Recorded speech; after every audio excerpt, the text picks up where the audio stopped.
ದಯವಿಟ್ಟು ನಮ್ಮ ಮನಸ್ಸುಗಳಿಗೆ ನೋವು ಮಾಡಬೇಡಿ. ಮತ್ತೊಮ್ಮೆ ನಿಮ್ಮೆಲ್ಲರಿಗೂ ಈ ಒಂದು ಪ್ರೆಸ್ ಮೀಟಿಗೆ ಬಂದಿದ್ದಕ್ಕೆ ಎಲ್ಲ ನನ್ನ ಮಾಧ್ಯಮ ಮಿತ್ರರಿಗೆ ಹಾಗೆ ನನ್ನ ಸ್ನೇಹಿತರಿಗೆ ಮತ್ತೊಮ್ಮೆ ಧನ್ಯವಾದಗಳನ್ನ ಹೇಳ್ತೀನಿ. Thank you so much. Thank you. Thank you.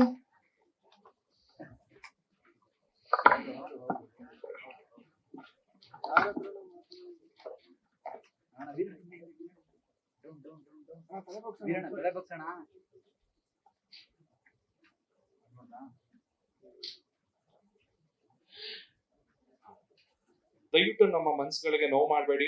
ಮತ್ತೊಮ್ಮೆ ನಿಮ್ಮೆಲ್ಲರಿಗೂ ಈ ಒಂದು ಪ್ರೆಸ್ ಮೀಟಿಗೆ ಬಂದಿದ್ದಕ್ಕೆ ಎಲ್ಲ ನನ್ನ ಮಾಧ್ಯಮ ಮಿತ್ರರಿಗೆ ಹಾಗೆ ನನ್ನ ಸ್ನೇಹಿತರಿಗೆ ಮತ್ತೊಮ್ಮೆ ಧನ್ಯವಾದಗಳನ್ನ ಹೇಳ್ತೀನಿ. Thank you so much. Thank you.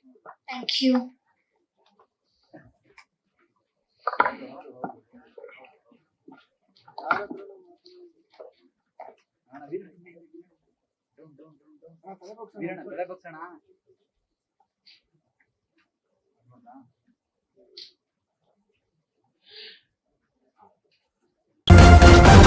News First ನಿರ್ಭೀತಿಯಿಂದ ನಿಮ್ಮ ಪರವಾಗಿ.